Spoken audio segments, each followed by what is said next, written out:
Walk down the alcohol aisle, and every bottle looks like it went through the same strict inspection as your cereal box. Clean fonts, official looking seals, percentages printed with total confidence. It feels regulated. It feels checked. It is, in almost every way that matters, the least verified label in the entire grocery store. While the cereal next to it has to disclose sugar down to the gram, the bottle of wine 3 aisles over doesn't have to tell you a single calorie, ingredient, or additive exists inside it. And that's before we even get to the number on the label that's allowed to just be wrong. 42 of these. Lies, half-truths, and legal loopholes. The alcohol industry has been quietly living inside for decades, some of them so normalized that even people who work in the industry don't think of them as deception anymore. Some are outright regulatory gaps nobody's bothered to close. A few are court-tested and still legal. All of them are on a bottle sitting in your kitchen right now. Before we start, drop where you're watching from and what time it is there. Always strange and always kind of wonderful to scroll through the comments later and realize how many time zones are in one room at once. Let's start with the biggest one, the one that makes almost every other lie on this list possible in the first place. 1. You've probably assumed that somewhere on every bottle, can, or box of alcohol, there's a nutrition panel like the one on everything else you eat and drink. There isn't, and the reason is almost administrative in how boring it is. Alcohol in the United States isn't regulated by the FDA at all. It's regulated by the Alcohol and Tobacco Tax and Trade Bureau, a completely different federal agency operating under completely different rules. And TTB has never required a nutrition facts panel on beer, wine, or spirits. When Congress mandated standardized nutrition labeling on packaged food back in 1990, alcohol was carved out of that law entirely, a leftover of how liquor regulation got structured after Prohibition ended. So the can of soda and the can of hard seltzer can sit next to each other on the same shelf, and only one of them is legally required to tell you what's inside it. The split traces back to the ratification of the 21st Amendment in December of 1933, which caught Congress in recess and left a regulatory vacuum around the newly re-legalized alcohol industry. Roosevelt created a temporary agency to manage it. Congress replaced that with the Federal Alcohol Administration Act in 1935, and alcohol has lived in its own separate regulatory universe ever since. What TTB does require is a certificate of label approval before a bottle can cross state lines, which covers things like class and type designation, alcohol content statements, and government warnings. What it doesn't require is anything close to what you'd find on a granola bar. In January 2025, TTB actually proposed new rules that would create a mandatory alcohol facts panel disclosing calories, carbs, fat, and protein per serving, following literally thousands of public comments asking for exactly that. As of this recording, it's still a proposal, not law. The gap you're reading about right now is the current, fully legal status quo. 2. Calorie and carb claims on alcohol are voluntary, not mandatory, which means most brands simply don't make them. If a company does choose to disclose calories, it has to follow a specific format and include the full breakdown of carbs, protein, and fat, which is exactly why most companies don't bother. Saying nothing is easier than saying something correctly.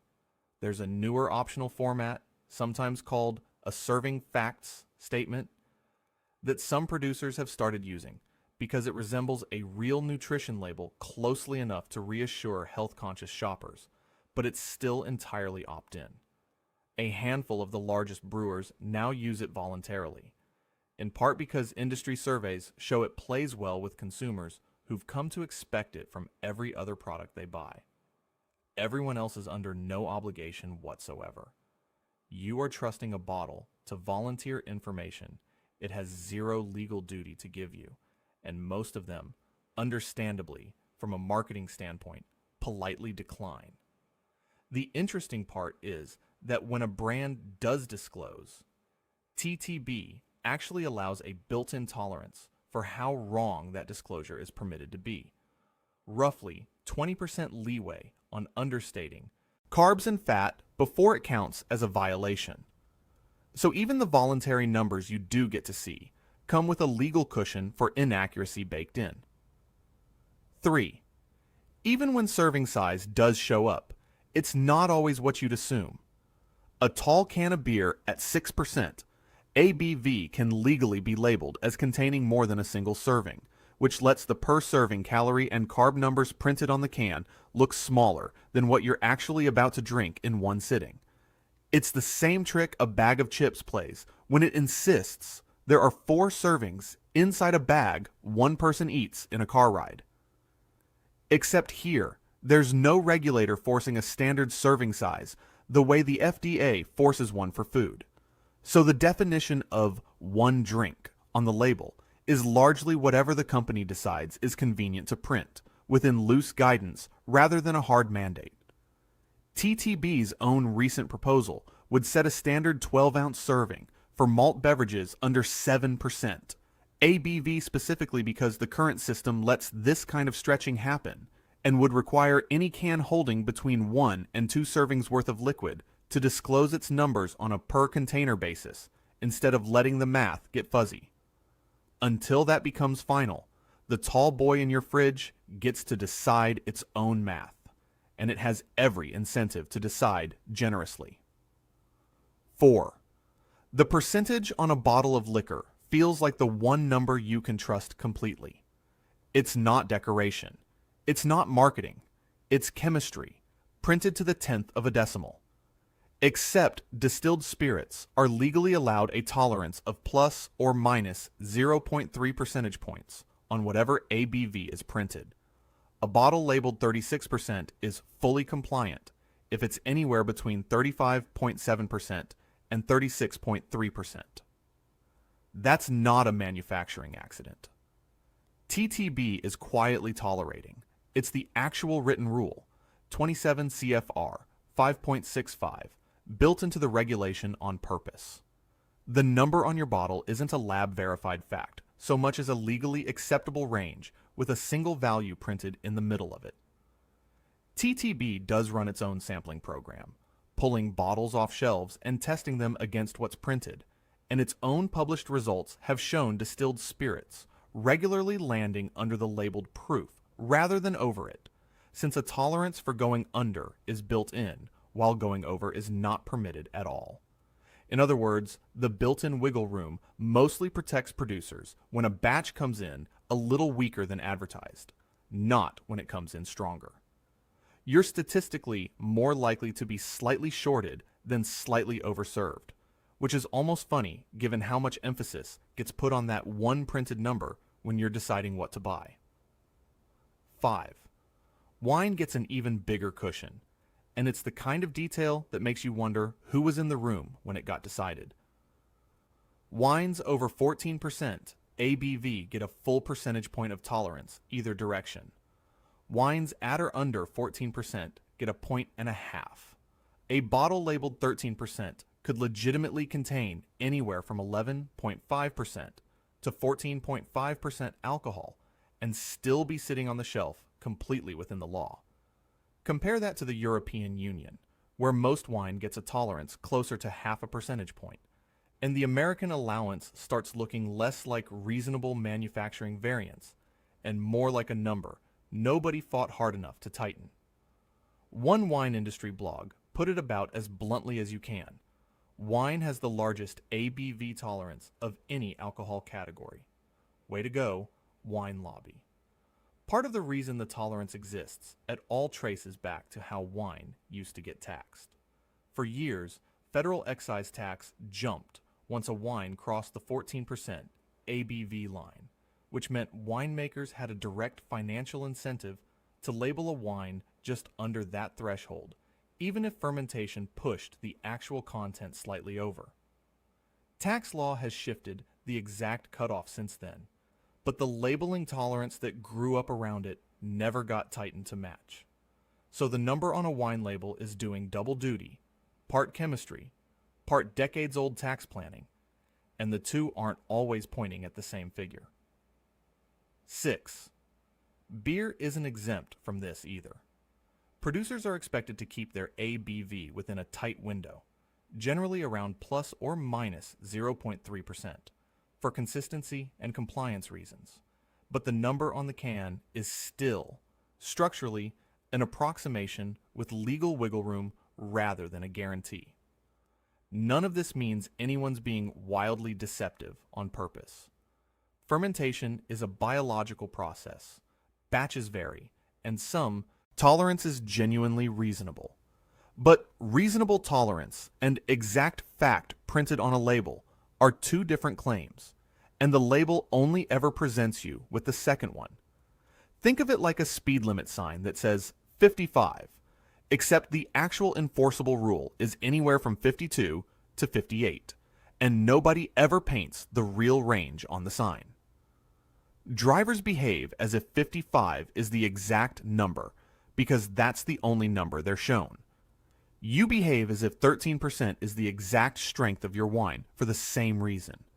It's the only number anyone bothered to print, even though the printed number was never meant to be read that precisely in the first place. 7. Contains sulfites is one of the few warnings you'll actually find on almost every bottle of wine, and it triggers the moment a wine hits just 10 parts per million of sulfur dioxide. Here's the part that changes how you should read that warning. Sulfur dioxide is a natural byproduct of fermentation. Yeast produces it on its own, typically somewhere in the range of 10 to 40 parts per million, before a winemaker ever adds a single additional milligram on purpose. That means the label warning you've been trained to associate with heavily processed, chemically preserved wine shows up on essentially every bottle in the store: natural, organic, mass-produced, small batch, all of it, because the threshold that triggers the warning is lower than what fermentation produces by itself. The rule dates back to 1987, when it was introduced specifically to protect the small slice of the population with a genuine sulfite allergy, most commonly people with asthma. It was never meant to signal that a wine was heavily treated or artificially preserved, but that's exactly how it reads to most shoppers decades later. Red wines generally sit lower in sulfites than whites, partly because tannins act as a natural antioxidant and do some of sulfur dioxide's protective job for free, while lighter, higher pH whites and rosés lean on sulfites more heavily for shelf stability. None of that nuance makes it onto the bottle. You just get the same 3 words either way. 8. Organic wine in the U.S. is legally barred from having any added sulfites, but it can still contain the sulfites fermentation created on its own, provided that natural level stays under the same 10 parts per million line. A separate category, made with organic grapes, is allowed to add sulfites up to 100 parts per million and still carry that label, as long as the addition is disclosed. The shopper standing in front of the shelf sees 2 bottles that both say organic somewhere on them and has no easy way to know which one is which category, or that the difference between them is 100 parts per million of a preservative they were probably trying to avoid. For scale, the legal ceiling for conventional wine sold in the U.S. sits at 350 parts per million, more than 3 times what made with organic grapes is permitted to add, and more than 30 times the level that triggers the warning label in the first place. Dried apricots, for context, routinely carry 500 to 2,000 parts per million of sulfites as a food preservative, several times more than even the sweetest conventional wine, which tends to surprise people who've spent years specifically avoiding wine over a compound they're consuming in much larger doses from the snack aisle. 9. Which brings us to the phrase sulfite-free, a claim that's close to a physical impossibility for wine, specifically because sulfur dioxide isn't only an additive, it's a natural output of the yeast doing its job. A producer can accurately claim no sulfites were added, and even that requires a lab analysis to back it up. But claiming a total absence of sulfites in a fermented product is claiming something the biology of fermentation makes almost impossible to achieve. It's the wine equivalent of a bakery claiming its bread contains 0 yeast byproducts. Something about the process itself guarantees the thing you're claiming isn't there. There's also a persistent myth worth clearing up while we're here. Sulfites get blamed constantly for the notorious red wine headache. But the research doesn't line up cleanly with that story, since white wines often carry higher sulfite levels than reds and don't produce the same reputation for headaches. Other compounds, including histamines and tannins, are just as plausible culprits, if not more so. The sulfite warning has become a scapegoat that's easy to read on a label, which makes it an easy thing to blame, whether or not it's actually the mechanism doing the damage. 10. Every whiskey you've ever admired for its deep amber color might owe a chunk of that color to a bottle of food coloring sitting somewhere in the distillery, not to years spent quietly aging in oak. Scotch, Irish whiskey, Canadian whiskey, and Japanese whiskey are all legally permitted to add E150A, commonly called spirit caramel or caramel coloring, purely to adjust or standardize how the final product looks. It's made by heating sugar or molasses until it darkens, and distilleries use it for 2 main reasons: to keep the color consistent from batch to batch, since natural cask aging produces real variation, and because darker whiskey reads to most drinkers as older, richer, and more premium, whether or not that's actually true of what's in the glass. In most whiskey-producing countries, including the US for the categories where it's allowed, there's no requirement to disclose it on the label at all. Germany is one of the rare exceptions, requiring the phrase mit Farbstoff, meaning with coloring, on labels sold there. 2 bottles of the exact same age statement, same cask type, same distillery, can look meaningfully different in the glass, and the difference might have nothing to do with what actually happened inside the barrel. Only 1 shade of caramel coloring, known as E150A or plain caramel, is permitted in Scotch specifically, made by heating carbohydrates without the ammonia or sulfite compounds used in some other caramel coloring variants, and regulators generally treat it as flavor neutral when dosed correctly. In practice, it's added in extremely small amounts, often somewhere between 50 and 200 parts per million, well below anything that would register as sweet or burnt on the palate if the distiller is being careful. That's the industry's own defense of the practice. It's cosmetic, not structural, and it isn't supposed to change how the whiskey tastes.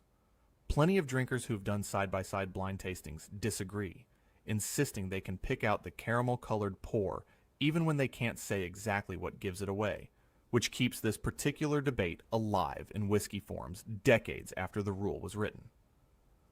11. American straight whiskey and bourbon are the one major exception, and it's worth knowing exactly how narrow that exception is. Under TTB regulation, straight whiskey and straight bourbon are prohibited from containing any added coloring. If you see straight on a U.S. whiskey label, the color in the glass really is coming entirely from the barrel. But step outside that narrow straight category, and the rules loosen immediately. Products labeled simply American whiskey, Kentucky whiskey, without the word straight, or various blended styles are permitted to contain caramel coloring. And just like everywhere else, disclosure on the label isn't required. The presence of one careful, well-known rule for straight bourbon has quietly given a lot of shoppers the impression that American whiskey as a whole is protected the same way. It isn't. There's a specific loophole worth naming here too.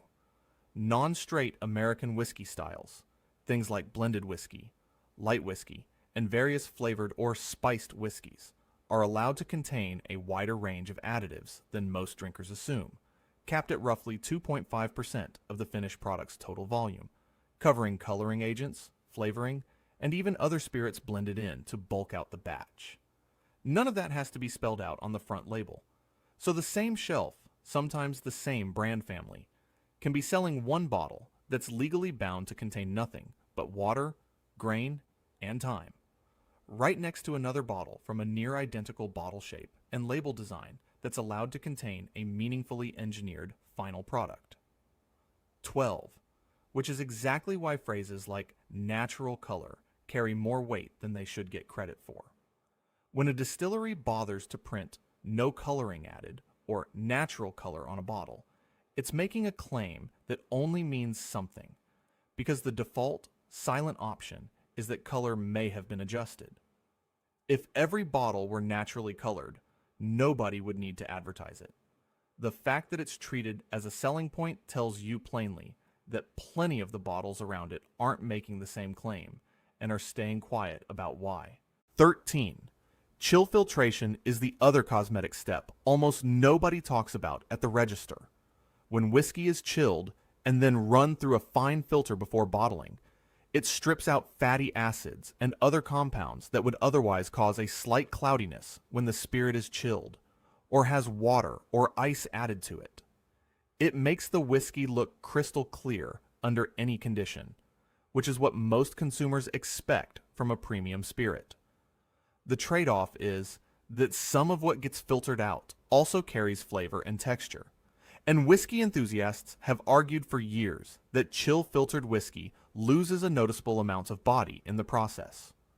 Whether or not a bottle was chill-filtered is almost never printed anywhere, and one whiskey forum flagged a wrinkle worth remembering here.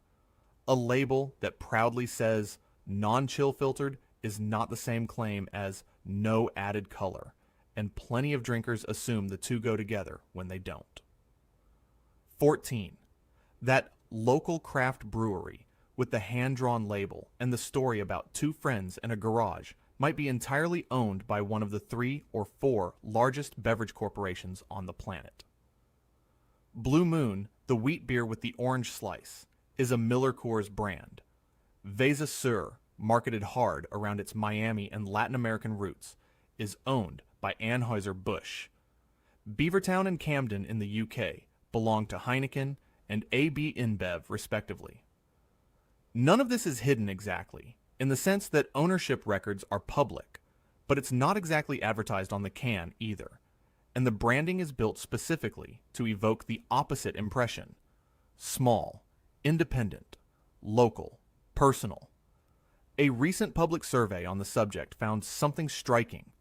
More than 3/4 of respondents said they felt actively misled once they learned brands like these were owned by the same handful of multinational conglomerates competing for shelf space against genuinely independent breweries. The acquisitions themselves have been happening for years and accelerated hard as the craft segment grew, giving the largest beer companies a way to capture the premium, flavor-forward market without building consumer trust in their own house name from scratch. It's cheaper to buy the trust than to earn it. 15. Consumers have actually tried to sue over this, more than once, arguing that marketing a big alcohol-owned beer as artfully crafted or implicitly local amounts to deception. The suits have mostly failed. A federal judge looking at the Miller Coors and Blue Moon case ruled that no reasonable consumer could be misled, since the company doesn't literally hide its ownership if you go looking for it, and because there's no legal definition of craft beer in the first place, so there's no false claim being made against a standard that doesn't exist. A separate case in Florida, with different state consumer protection laws, has had more traction, with plaintiffs arguing Anheuser-Busch should have to disclose ownership directly on the label. As of now, no federal rule requires it anywhere. The Brewers Association, the industry group representing genuinely independent breweries, does maintain its own voluntary independent craft seal, tied to a definition capping annual production and requiring less than 25% ownership by a non-craft brewer. It's a useful signal if you know to look for it on the label. The catch is that it's entirely opt-in and entirely reliant on shoppers already knowing the seal exists, which most don't, making it a solution that only helps the people who were already paying close enough attention to need less help in the first place. 16. All of which is exactly why small batch, artisanal, and handcrafted show up constantly on beer, wine, and spirits labels alike, splashed across products from operations of wildly different sizes. None of these words carry a legal definition or an enforceable size threshold in the US. A small batch bourbon can come from a boutique distillery producing a few dozen barrels a year, or from a major producer's limited product line that still counts in the thousands of barrels, and the label gives you no way to tell which one you're holding. The words are doing marketing work, evoking a mental image of hands-on craftsmanship, without making a factual claim specific enough for anyone to hold the producer to. Wine and spirits are just as loose about it as beer. Artisanal tequila, handcrafted vodka, small batch gin, none of it is verified by any agency before it hits the label. The word craft itself, across every category of alcohol, functions less like a legal category and more like a mood the marketing department is trying to put you in. If you actually want a size or ownership guarantee, you have to go looking for a specific voluntary certification behind the word, not trust the word on its own, because on its own it isn't promising you anything a court would ever enforce. 17.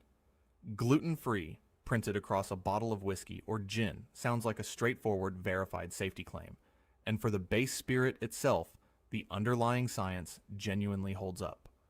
Gluten is a protein.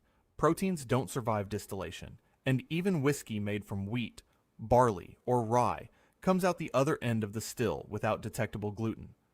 That much is real chemistry, not marketing spin. Where it gets murkier is everything that happens after distillation. Flavoring, coloring, and additive ingredients blended in post-distillation aren't automatically covered by the same gluten can't survive this process logic, since they were never distilled in the first place, and there's no dedicated federal testing regime specific to alcohol the way there is for gluten-free packaged food under FDA rules. The claim on the base spirit is generally trustworthy. The claim on the finished, flavored product deserves a slightly closer look. This is genuinely good news for most people avoiding gluten for celiac disease or a wheat sensitivity, since a plain, unflavored whiskey or gin really does test clean regardless of the grain it started from, and celiac organizations broadly agree. The base distillate isn't a risk. The nuance only matters for the growing category of flavored and infused spirits, where a post-distillation ingredient, a barrel finish, or an additive sourced from a wheat-based product could theoretically reintroduce something the distillation process would otherwise have removed. It's a small footnote on an otherwise solid claim, but it's the exact kind of footnote that never makes it onto the front label. 18. Gluten-removed beer sounds like a synonym for gluten-free, and it is marketed right alongside genuinely gluten-free options on plenty of shelves, but the two are not the same thing. Gluten-removed beer starts as ordinary beer, brewed from actual barley, and is then treated with an enzyme designed to break the gluten protein down into smaller fragments that current testing methods often can't detect. The gluten hasn't necessarily been eliminated, so much as chopped up small enough to dodge the standard test. A meaningful number of dietitians and celiac disease organizations specifically warn against gluten-removed beer for people with diagnosed celiac disease, since trace fragments can still trigger a reaction even when the finished beer tests below the detection threshold. The shelf tag often doesn't draw that distinction for you. The confusion is compounded by the fact that gluten-removed and gluten-free often sit in the same fridge case, sometimes the same brand's product line, with packaging design that leans on similar color schemes and typography. A shopper scanning quickly for a safe option has to actively slow down and read the fine print distinguishing gluten removed from gluten-free or brewed with gluten-free grains like sorghum and rice, when the entire point of a clear label claim is supposed to be that you don't have to do that kind of detective work in the beer aisle. 19. Part of why this gap exists at all comes back to the same regulatory split from earlier in this list. Packaged food gluten-free claims are FDA regulated with a specific legal testing threshold behind them. Most alcohol isn't FDA territory, it's TTB territory, and TTB has never built an alcohol-specific gluten testing and verification program to match. So a gluten-free claim on a box of crackers and a gluten-free claim on a bottle of vodka are backed by two completely different levels of regulatory teeth, even though they're printed in the exact same font, in the exact same size, meant to reassure you in exactly the same way. Whether that changes soon depends heavily on whether TTB's broader 2025 proposal to overhaul alcohol labeling actually becomes final law, since a genuine allergen disclosure requirement, similar to what's already being floated for major allergens generally, would be the more direct fix for this particular gap, rather than relying on producers to voluntarily police their own gluten-free marketing. 20. Not every bottle labeled tequila is actually 100% agave, even though it says tequila right there in the same confident font as the bottles that are.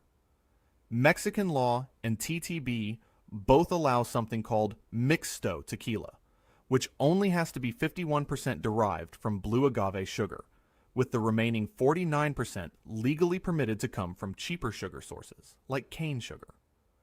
Unless the bottle specifically says 100% agave or 100% de agave, you may be holding a mixto without realizing it, because the word tequila alone doesn't guarantee which category you're getting. On the shelf, side by side, a 100% agave bottle and a mixto bottle can look nearly identical in bottle shape, color, and font choice, and the tell is a small phrase you have to specifically look for rather than one that jumps out at you. Tequila production is overseen by Mexico's Consejo Regulador del Tequila, which does enforce the category boundaries and requires the crop to come from within a designated region, mostly the state of Jalisco. But the mixto allowance itself has been part of the legal category since the standard was formalized, not a loophole snuck in later. It exists specifically because it lets producers make a cheaper, higher volume product using the tequila name. And plenty of well-known mass-market brands rely on that allowance to hit a lower price point than a true 100% agave bottle ever could. 21. The aging categories, reposado and añejo, sound like they're describing flavor or quality, and drinkers often shop them that way, treating añejo as automatically the good one. What they actually describe is a minimum legal time spent in oak, full stop. Reposado has to rest at least 2 months. Añejo has to rest at least a year. Neither category has any requirement tied to barrel quality, barrel size, or how the spirit actually tastes at the end of that clock running out. A tequila can hit the minimum aging requirement on paper and still come out thin, harsh, or mediocre, while technically qualifying for a label that most shoppers read as a quality signal rather than a timestamp. There's a further category above añejo, extra añejo, requiring at least 3 years in oak, added to the standard. Specifically because añejo had already become such a strong marketing word that producers needed a new tier to keep signaling premium status. And blanco, the unaged category everyone assumes is the starter tier, is frequently the version connoisseurs and bartenders actually prefer, since it best preserves the vegetal peppery character of the agave itself before oak has a chance to round any of it off. Age, in tequila specifically, correlates with price far more reliably than it correlates with quality. 22. And the worm. The famous worm at the bottom of the bottle isn't a centuries-old tradition handed down from ancient distillers, and it was never in tequila to begin with. It's a mezcal thing, and even there, it's a mid-20th century marketing invention, credited to a Oaxacan producer looking for a way to stand out to American tourists in the decades after World War II. It caught on because it was memorable, not because it served any purpose in the distilling process, and actual mezcal producers in Mexico have spent years trying to distance the category from the gimmick, since it built an international reputation for mezcal as a novelty shot rather than the genuinely old, regionally distinct spirit it actually is. It's genuinely worth separating the two spirits in your head entirely. Tequila is a narrowly defined agave spirit tied to a specific region and specific production method, while mezcal is a broader category covering agave spirits from a wider range of Mexican states, made using older, more varied traditional techniques, including some that roast the agave in earthen pits before distilling, giving mezcal its distinctive smokiness. Tequila is technically a type of mezcal by the broadest definition, but the reverse isn't true, and the marketing gimmick that got attached to one of them for tourist appeal has spent decades quietly distorting how both are perceived. 23. Champagne is one of the most fiercely protected names in the entire alcohol industry, legally tied under European Union law to sparkling wine made from grapes grown specifically in the Champagne region of northeastern France, using a defined traditional method. Anywhere in the EU, and in most of the world that respects those trade agreements, using the word for anything else is a legal violation, not a stylistic choice. The United States is the notable exception, and it's a legal fossil rather than an oversight. Trade agreements signed decades before the modern protection was fully enforced, grandfathered in a small list of American producers who were already using champagne on their labels at the time, allowing them to keep doing it indefinitely, while every new domestic sparkling wine producer since has been barred from using the word at all. You'll still find champagne printed on a handful of long-established American sparkling wine labels for exactly this reason, a quirk of a 2006 bilateral agreement between the US and the EU that recognized the protection going forward, but explicitly preserved the existing usage rather than forcing established brands to rebrand entirely. It's less a loophole anyone is actively exploiting today, and more a frozen-in-time exception that never got cleaned up, one of the odder artifacts of how international trade law and alcohol labeling collide. 24. Which means every other sparkling winemaker in the world, including ones using the exact same production method, same grape varieties, same painstaking secondary fermentation in the bottle, has to call the result sparkling wine, cava, prosecco, or méthode traditionnelle. Instead, purely because of geography and the calendar year their winery happened to start operating, two bottles can be made almost identically, down to the technique, and only one of them gets to use the word that consumers associate most strongly with quality and prestige, entirely because of where the grapes were grown and a decades-old paperwork cutoff that has nothing to do with what's actually in the bottle. Cava, made largely in Spain's Catalonia region using the same traditional bottle fermentation method, and many high-end American sparkling wines made in California and Oregon using that identical process, routinely score just as well or better in blind tastings against genuine champagne, which tells you plainly that the name itself is protecting a place and a story, not guaranteeing that whatever's inside is objectively superior to the alternative sitting one shelf over for a third of the price. 25. Vintage dated wine carries its own quiet flexibility. When a U.S. wine label states a specific year, most drinkers assume that means 100% of the grapes were harvested that year. The actual legal requirement is 85%. The remaining 15% can legally be sourced from a different vintage entirely and blended in, without that blending needing to be disclosed anywhere on the label.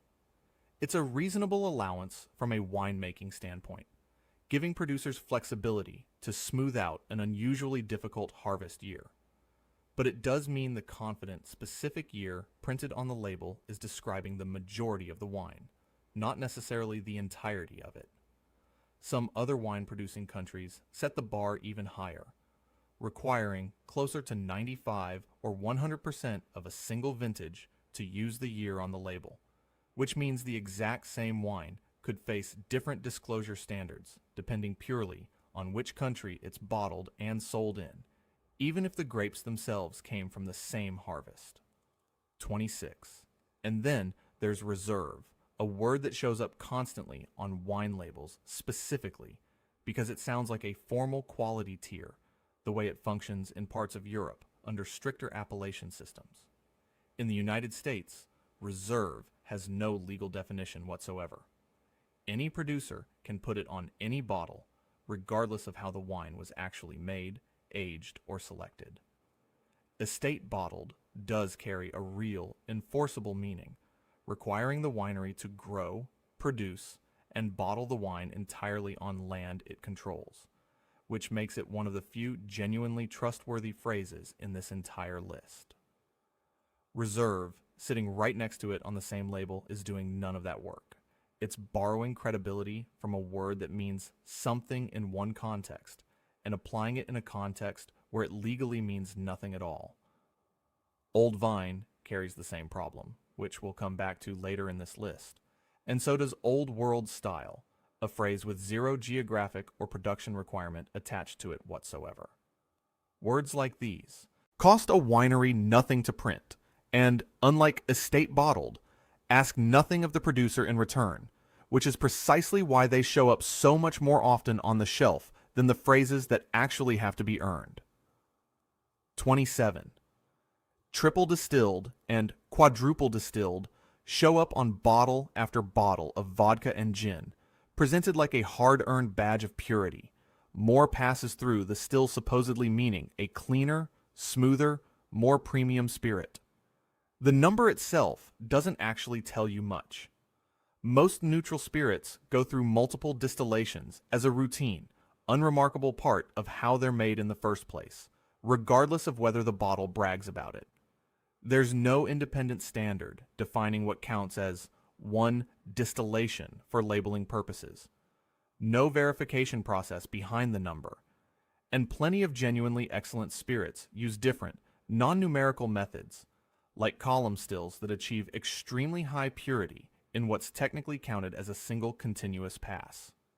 The number on the label is real in the sense that a producer isn't typically lying outright about the count, but it's functioning as a marketing flourish dressed up as a technical spec, not a meaningful quality signal on its own. Some of the most respected vodkas in the world are made using continuous column distillation, which can achieve a purity level equivalent to many separate pot still passes in a single run, and yet get no numerical bragging right at all, because the process doesn't translate neatly into a marketable digit. Meanwhile, a genuinely mediocre spirit can distill 4 or 5 times and still come out tasting thin and harsh if the base ingredients or the distiller's skill weren't there to begin with. Distillation count correlates weakly, if at all, with what actually ends up in the glass. 28. Small batch bourbon runs into the exact same problem we already covered with beer and craft, except in whiskey, it carries an extra layer of confusion because bourbon actually is produced in genuine batches, barrel by barrel. So the phrase sounds technically accurate even when it's doing almost no real work. There's no legally defined batch size that separates small batch from ordinary production. A small batch release can be blended from a handful of hand-selected barrels, or from several hundred barrels pulled together in a much larger operation, and both are equally entitled to use the phrase on the front label. The word batch is doing honest work. The word small is doing almost none. Compare that to how strictly the same industry treats an age statement, where a number on the label, like 12 years, has to reflect the youngest whiskey in the blend, and is genuinely enforced. Small batch gets none of that rigor, largely because it was never assigned a legal definition to enforce in the first place, an inconsistency that says more about which claims the industry has bothered to formalize than about which claims actually matter most to a buyer trying to make an informed choice. 29. Single malt is one of the most misunderstood terms in the entire spirits aisle, largely because drinkers have absorbed it as shorthand for premium when it's actually describing something much narrower and more technical. It means the whiskey was made at a single distillery from a mash of one malted grain, typically barley. That's it. It says nothing about age, nothing about whether coloring was added, nothing about chill filtration, and nothing about overall quality relative to a well-made blended whiskey, which combines whiskey from multiple distilleries, and, done well, can be more complex and carefully balanced than a mediocre single malt. The prestige single malt carries in the market has outpaced what the term actually certifies, and producers benefit every time a shopper conflates the two. Blended Scotch, for what it's worth, still makes up the overwhelming majority of Scotch actually sold worldwide, and master blenders spend careers developing the skill of combining dozens of individual whiskeys into something more consistent and often more interesting than any single one of its components. Single malt tells you where it came from and how simply it was made.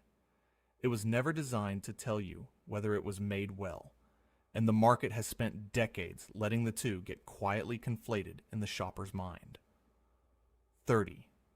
Hard seltzer built its entire brand identity around the word brewed, conjuring images of real fruit and a careful fermentation process. And while some of that is genuinely true, the base of most hard seltzers isn't fruit at all. It's a fermented sugar solution, typically cane sugar, fermented into a neutral alcohol base at a central production facility, sometimes shared across multiple brands, before flavoring, carbonation, and a small amount of citric acid get added afterward to create the finished can.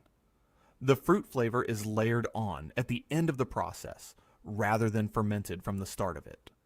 That's not automatically a bad thing from a taste or safety standpoint, but it is a meaningfully different story than brewed with real fruit, which is exactly the impression the branding is engineered to create.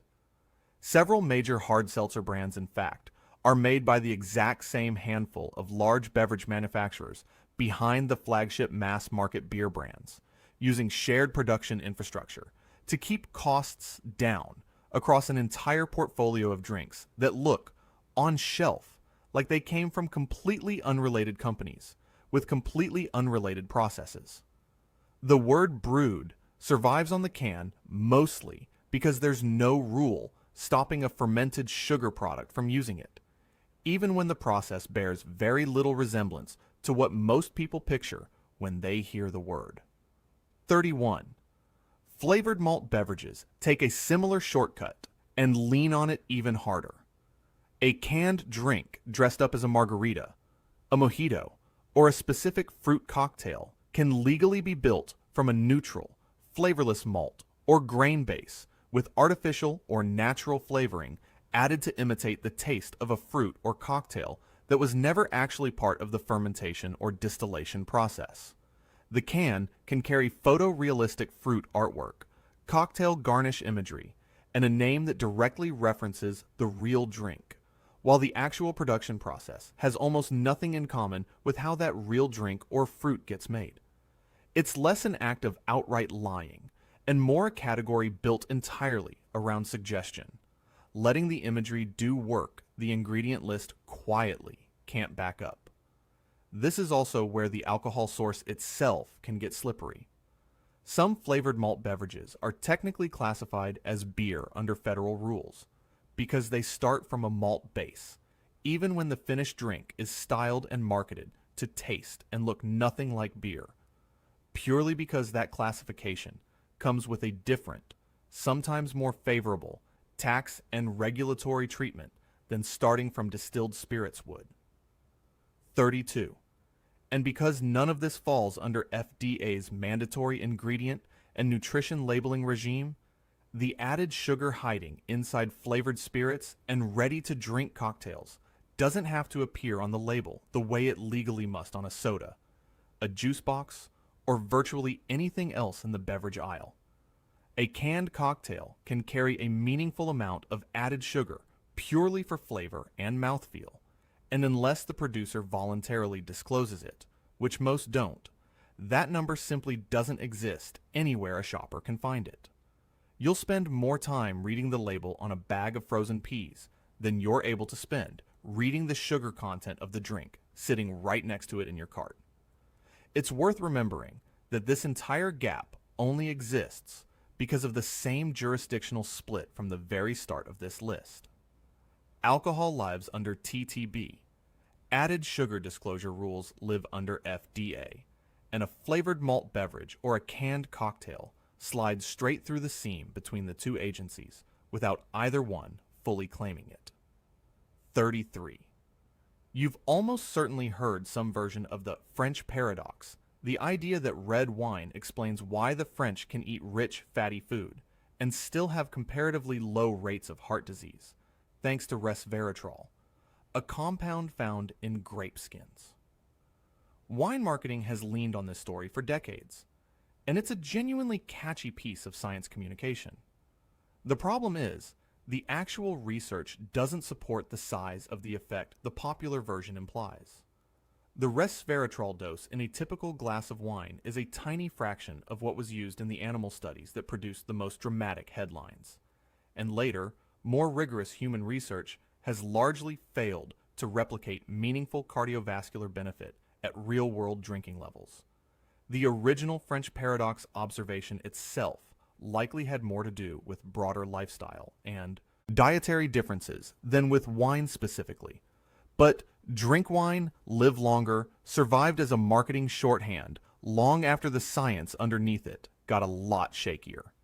Some of the more recent, larger-scale epidemiological work on alcohol and health has gone further still, questioning whether the older studies claiming any protective benefit from moderate drinking were properly accounting for a well-known statistical distortion, where the comparison group of non-drinkers quietly included people who'd stopped drinking due to existing health problems, artificially making moderate drinkers look healthier by comparison than they actually were.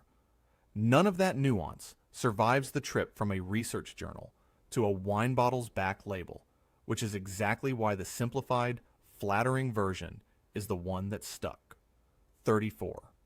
Which brings us to the modern version of the same pitch. Vodka soda is basically a health drink. Low calorie, no sugar, no carbs, compared favorably against beer or a sugary cocktail, and the comparison isn't technically wrong on its own narrow terms. What it conveniently leaves out is that alcohol itself, regardless of the mixer, is calorically dense at roughly 7 calories per gram, second only to pure fat, and is classified as a known human carcinogen at any level of consumption by major health and cancer research bodies. There is no genuinely healthy alcoholic drink in the way that phrase gets thrown around in marketing. There's a less unhealthy option compared to a different unhealthy option, which is a real distinction worth knowing, but it's a much less exciting sentence than the one printed across the can. TTB itself is actually stricter here than it gets credit for, generally prohibiting labels and marketing from making explicit health or therapeutic claims about alcohol, which is exactly why you rarely see a bottle say healthy outright. The workaround is doing it by implication instead, through low-calorie counts, clean minimalist design language borrowed straight from the wellness aisle, and words like light, clean, and pure that never technically claim a health benefit while doing everything possible to suggest one. 35. Low-carb and keto marketed spirits are playing a similar trick, just with cleaner packaging around it. Distilled alcohol is naturally carbohydrate-free after distillation, regardless of what it started as, whether that's potatoes, grain, or grapes, because the distillation process strips out the sugars and starches along with everything else that isn't ethanol and water. A vodka brand printing 0 carbs, keto-friendly, in bold letters across the front label is making a factually true claim about something that was already true of essentially every plain distilled spirit on the market before that particular bottle existed, dressed up to look like a special formulation or dietary achievement, rather than a baseline fact about how distillation works. The genuine variable that actually differs between brands isn't the carb count of the base spirit. It's what gets added back in afterward. flavoring, sweeteners, or mixers bottled alongside it, which is exactly the part of the product least likely to get the same prominent, boastful call-out on the front of the label that the zero-carb claim receives. 36. All natural, printed on a spirits label, sounds like a defined promise, the same way it does on a bag of chips or a box of crackers. It isn't one, at least not for alcohol. FDA has its own loose, informal standard for what natural can mean on food, and even that standard gets criticized constantly for being vague and underenforced. TTB, the actual agency overseeing most alcohol, doesn't have a comparably defined standard governing when a spirit, wine, or beer can call itself all natural at all. The phrase can sit on a bottle that also contains added flavoring, coloring, or other processing aids because there's no specific rule forcing all natural to mean the absence of those things in this particular product category, even though a shopper reading it would reasonably assume otherwise. FDA has floated tightening its own natural standard for food multiple times over the years without ever finishing the job, and TTB has shown no particular urgency to build a parallel standard for alcohol in the meantime, which leaves the phrase sitting in a kind of permanent regulatory limbo, technically legal, functionally undefined, and unlikely to change anytime soon given how far down the priority list it seems to sit relative to the nutrition panel and allergen proposals already working their way through the system. Some spirits producers do voluntarily commit to genuinely minimal intervention production and mean the claim sincerely, but nothing in the regulatory structure separates those brands from a competitor using the exact same phrase far more loosely.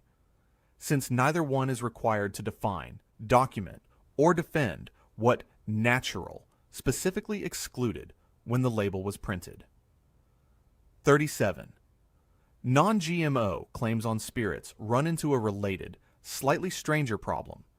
The claim is often close to meaningless on a technical level, even when it's not being made dishonestly. Distillation separates ethanol from everything else in the mash, including the DNA and proteins that a GMO designation would actually apply to in the first place. A vodka distilled from genetically modified corn and a vodka distilled from non-GMO corn are, after distillation, chemically indistinguishable from each other in the finished spirit, since the genetic material never survives the process either way. The non-GMO Project Verified seal you might see on a bottle is a real, independently audited certification, and it's not lying, but it's certifying something about the crop and the supply chain, not about anything detectable or meaningfully different in what's actually in your glass. That doesn't make the certification pointless. Plenty of shoppers care about supporting non-GMO agriculture as a broader values-based choice, regardless of what survives distillation, and that's a legitimate reason to seek it out. But it's worth being honest about what the claim is actually promising. A statement about farming practice upstream, not a statement about the chemical composition of the liquid you're about to drink. 38. Kosher certification is a legitimate, carefully audited religious and production standard, and it means something specific and real. But what it means gets misread constantly by shoppers who aren't familiar with the category. A kosher symbol on a bottle of vodka or wine tells you the production process met specific religious requirements. Things like which equipment was used, who was present during certain stages of production, and what ingredients were permitted. It says nothing about health, purity in the general sense, ABV, or overall quality. It's frequently displayed prominently because it does function as a trust signal for a broader audience beyond the specifically observant shoppers it was designed for, quietly borrowing a halo of extra care that the certification was never actually claiming to provide. There are actually multiple tiers within kosher certification itself, including a stricter kosher for Passover designation, with its own separate production requirements around grain-derived ingredients, and even that added layer of specificity still isn't communicating anything about how the spirit tastes. how it was aged, or how it compares in quality to an uncertified bottle sitting right next to it. 39. TTB explicitly prohibits alcohol labels and advertising from making health or therapeutic claims, which sounds like it should shut down hangover cure and detox marketing entirely. In practice, brands have found ways to gesture at those ideas without technically making the banned claim outright. Electrolyte-enhanced spirits, clean vodka lines implying a gentler hangover, and hangover prevention supplements marketed right alongside alcohol brands all lean on the same wellness-adjacent language and visual cues that a genuine therapeutic claim would use, while carefully stopping just short of printing a sentence TTB could flag. It's regulation working exactly as narrowly as it was written, catching the explicit version of the claim while leaving the implied version almost entirely untouched. Congeners, the byproducts of fermentation, blamed for a chunk of hangover severity, do genuinely vary somewhat between drink types, which gives smoother or cleaner marketing language a thin sliver of real science to point back to. But the leap from may contain fewer congeners to prevents your hangover is doing a lot of unearned work. And it's a leap the marketing is happy to let the shopper make on their own without ever printing the sentence outright. 40. The Surgeon General's warning that appears on every alcoholic beverage sold in the U.S. has been essentially frozen in place since 1989, both in its wording and its physical size and prominence on the label. It warns pregnant women against drinking and warns generally about impaired driving and health risks, which was a reasonable summary of the science understood at the time. In the decades since, the scientific understanding of alcohol's cancer risk specifically has advanced substantially, with major health bodies increasingly describing alcohol as a Group 1 carcinogen, the same risk category as tobacco and asbestos, with no fully safe level of consumption. The label warning, printed in small type, most drinkers have long since learned to ignore, hasn't been updated to reflect any of that. It's a genuine case where the label is legally compliant with a law written for 1989's understanding of the science, sitting untouched on a shelf full of 2026's science.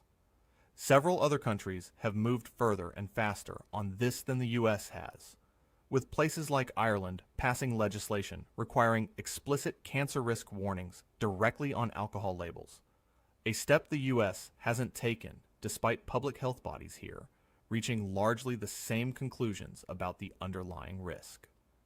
TTB's broader 2025 labeling proposal touches on modernizing several things covered elsewhere in this list, but a full rewrite of the health warning itself would need separate action from Congress.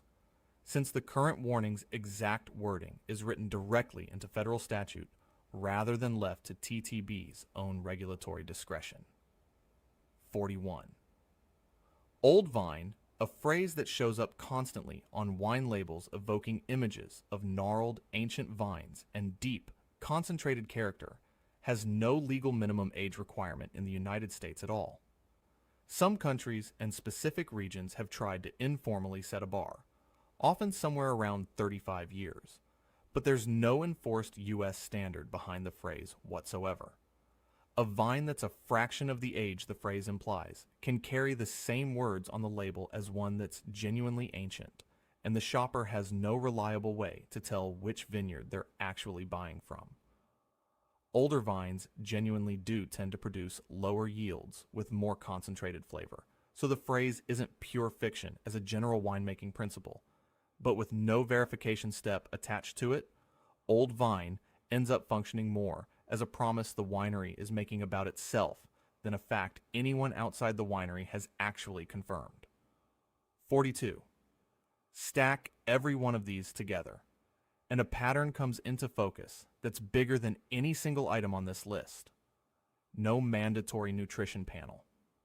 Legal tolerance on the one number, ABV, that feels like it should be exact. Undisclosed coloring in whiskey. A sulfite warning that appears on nearly everything regardless of how it was made. Craft, reserve, small batch, handcrafted, natural, and old vine. 6 different words across 6 different categories, all carrying real emotional weight and zero enforceable legal meaning. None of this requires a single company to break the law. It requires them to operate exactly inside the boundaries regulators drew decades ago and never got around to redrawing. The modern alcohol label isn't lying to you, not most of the time. It's just been given an unusual amount of legal room to avoid telling you very much at all. And the striking part, looking back across everything on this list, is how few of these 42 required a single lie to actually be told out loud. Nearly all of it lives in the space of what the label was never forced to say in the first place, which turns out to be a far more effective place to hide the truth than an outright lie ever would be. None of this makes the person buying that bottle a fool. It makes the label one of the most quietly permissive documents in the entire grocery store, built inside decades of regulatory gaps nobody with the power to close them has been in much of a hurry to close. Almost nothing on this list is illegal. That's kind of the whole point. The industry didn't need to break any rules. It just needed the rules to stay exactly as loose as they've always been. If this one changed how you're going to read a bottle next time you're standing in that aisle, let me know which of the 42 actually surprised you most down in the comments. And drop where you're watching from while you're there. Always fun to see how far this stuff travels. If you liked pulling back the curtain on this one, there's a whole shelf of other myths sitting in this channel waiting to get the same treatment. So stick around and subscribe if you haven't already. Thanks for watching, and I'll catch you in the next one.